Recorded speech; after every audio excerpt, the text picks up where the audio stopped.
दोस्तों एक बहुत ही शानदार मेहमान मेरे साथ मौजूद हैं, गौरांग दास, गौरांग प्रभु। आप YouTube पर उनको खूब देखते हैं, खूब पसंद करते हैं। उनकी बातों को हम युवा या तमाम लोग जो हैं वो आध्यात्मिक चेतना के तौर पर आज के दौर में आध्यात्मिक चेतना को प्रसारित करना ये बहुत बड़ा काम है। वो डायरेक्टर हैं गोवर्धन इको विलेज के, स्ट्रैटेजी, कम्युनिकेशन, कोलैबोरेशन, सारी चीज़ें वो देखते हैं। मैं सबसे पहले आपका बहुत बहुत स्वागत करता हूँ अमरुजाला.com पर।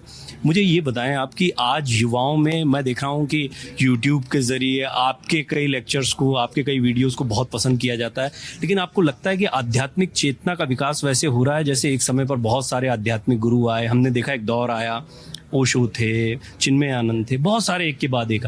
आज के दौर को आप कैसे देखते हैं अध्यात्म की दृष्टि से? देखिए, जैसे शरीर को भोजन की आवश्यकता पड़ती है और चाहे कितना भी युग बदल जाए और कितने भी ब्रांड्स बदल जाएं, व्यक्ति के खाने की और पीने की आवश्यकता तो दूर नहीं होती।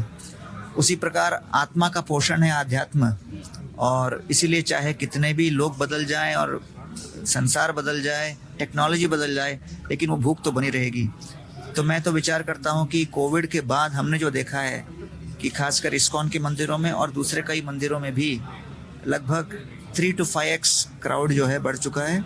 और विशेष रूप से हम देख रहे हैं कि युवा पीढ़ी के अंदर कोविड के बाद, जैसे मान लीजिए कोविड के समय एक एग्जिस्टेंशियल क्राइसिस आ गया हो, मेंटल हेल्थ क्राइसिस आ गया हो, और उसके लिए ये जो बुक मैंने लिखा है आर्ट ऑफ रेजिलियंस, क्योंकि आज मेंटल हेल्थ क्राइसिस एक बहुत बड़ी समस्या बन गई है। और इसलिए युवाओं के लिए विशेष रूप से आध्यात्म से जुड़ना बहुत आवश्यक है।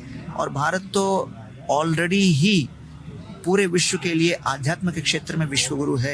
ये मेरा अगला सवाल भी इसी से जुड़ा था। युवाओं में मैं देख रहा हूँ आजकल डिप्रेशन कहें एग्जैक्टली, क्योंकि थोड़ा मैं साइकोलॉजी का भी स्टूडेंट हूँ, या फिर तनाव कह सकते हैं, एंग्जाइटी कह सकते हैं, करियर को लेकर उनके अंदर एक बहुत दबाव वो महसूस करते हैं, एक प्रेशर महसूस करते हैं।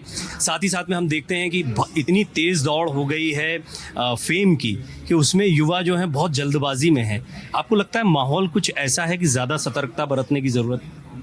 तो वास्तव में अगर ये युवा भगवत गीता को पढ़ें तो उसमें देखेंगे कि कृष्ण विशेष रूप से कहते हैं कि भाई सक्सेस या सफलता की परिभाषा केवल परिणाम नहीं लेकिन प्रोसेस भी है।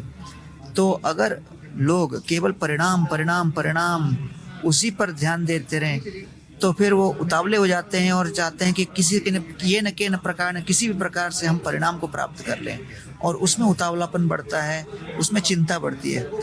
लेकिन अगर वो समझे कि भाई मुझे उस परिणाम तक पहुंचने के लिए एक परफेक्ट प्रोसेस अपनाना है और उस प्रोसेस में परफेक्शन लाने के लिए दिन प्रतिदिन मुझे कर्मठ प्रयास करना है, तो इसलिए गीता में भगवान कहते हैं अभ्यासेन तु कौन्तेय वैराग्येण च गृह्यते।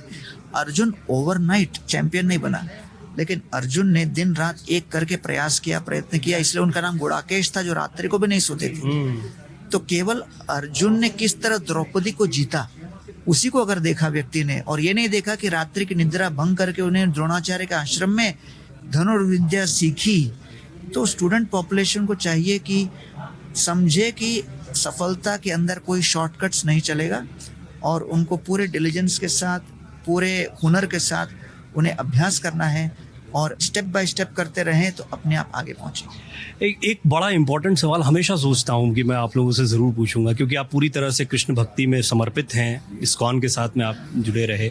मैं ये ज़रूर जानना चाहूँगा कि बाकी के जो आध्यात्मिक प्रयास चल रहे हैं, कई और लोग हैं, कई और तरीके से परमात्मा को पूजने के बहुत सारे तरीके हैं, इन सारे प्रयासों को आप कैसे देखते हैं और क्या आपको कोई प्रभावित करता है आज के दौर में? देखिए, अगर आध्यात्म को अगर देखें और जिस व्यक्ति को कोई आध्यात्म में कोई संपर्क नहीं, रुचि नहीं इत्यादि, तो उनके लिए बहुत सरल है समझाना कि जैसे शरीर के दुख को और पीड़ा को दूर करने के लिए अस्पताल है और हम दवा लेते हैं जिससे शरीर की पीड़ा दूर हो, उसी प्रकार मन की पीड़ा को दूर करने के लिए आध्यात्म है। और मन की पीड़ा का मूल कारण, जैसे शरीर को वायरस पीड़ित करता है, वैसे ही मन के लिए जो वायरस जो पीड़ित करता है वो है परिवर्तन। जब जीवन में किसी भी प्रकार का परिवर्तन, अनिश्चित अनपेक्षित परिवर्तन हो, तो उससे बहुत पीड़ा होती है, और उससे बचने के लिए उस जीव को ऐसा कुछ अवलंबन करना पड़ता है जो बदले नहीं, और वो है आत्मा और परमात्मा। अब इस आत्मा और परमात्मा को समझने के लिए गीता में 5 तत्व दिए गए हैं: ईश्वर, जीव, प्रकृति, काल और कर्म। तो चाहे आप कोई भी धर्म ले लें, कोई भी संप्रदाय ले लें, कोई भी मान्यता ले लें, ये 5 तत्व तो कॉमन है ही। तो इसलिए मैं विचार करता हूँ कि जैसे माननीय प्रधानमंत्री मोदी जी विश्व के जितने भी नेताओं को मिलते हैं और कई जगह वो भगवत गीता भेंट स्वरूप करते हैं, क्योंकि इस गीता के अंदर आध्यात्म का विज्ञान है और विज्ञान कोई पंथ स्पेसिफिक नहीं है।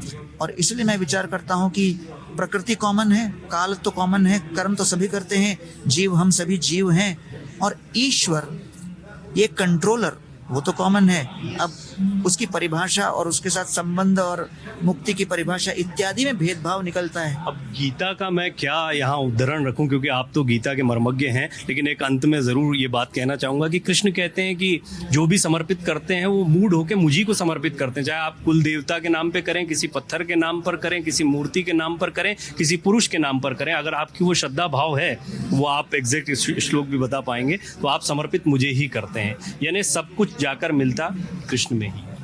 बिल्कुल, भगवान कहते हैं यद करोषि यद स्नासि यद जुहोसि ददासि यद तपस्यसि कौन्तेय तत् कुरुष्व मदर्पणम्। तो वास्तव में यही महत्वपूर्ण तत्व है समझना, जैसे आपने ठीक तरह बताया कि जब जीव केवल प्रकृति का शोषण करने में लगा हो काल के अंतर्गत और कर्म करता रहे जिससे कि वो भोगी बने, तो फिर उसकी चिंता बढ़ती है। इसलिए कम से कम वो एक दौर पर सोचे कि भाई मेरी चिंता का कारण क्या है, कि हाँ हो सकता है मैं पूरी तरह स्वार्थपूरी जीवन जी रहा हूँ, और तब वो ऊपर देखे और जब ईश्वर की ओर ध्यान पड़े कि भाई हमसे ऊपर कोई कंट्रोलर है, तब उसकी आध्यात्मिक प्रक्रिया और यात्रा आरंभ होती है। क्या सुंदर बातचीत है, और ये बातचीत निरंतर चलती रहे ऐसा लगता है, लेकिन समय की भी सीमा है। और आज अमर उजाला संवाद में गौरांग प्रभु आए हुए हैं, तो एक लंबा सेशन होगा, उसको भी आप अवश्य सुने। आपका बहुत बहुत धन्यवाद। आप दर्शकों का बहुत धन्यवाद। अमर उजाला अब आपके टीवी पर भी। अपने स्मार्ट टीवी पर YouTube पर सर्च करें अमर उजाला, चैनल सब्सक्राइब करें और देखें ताजा खबरें, वो भी HD क्वालिटी में।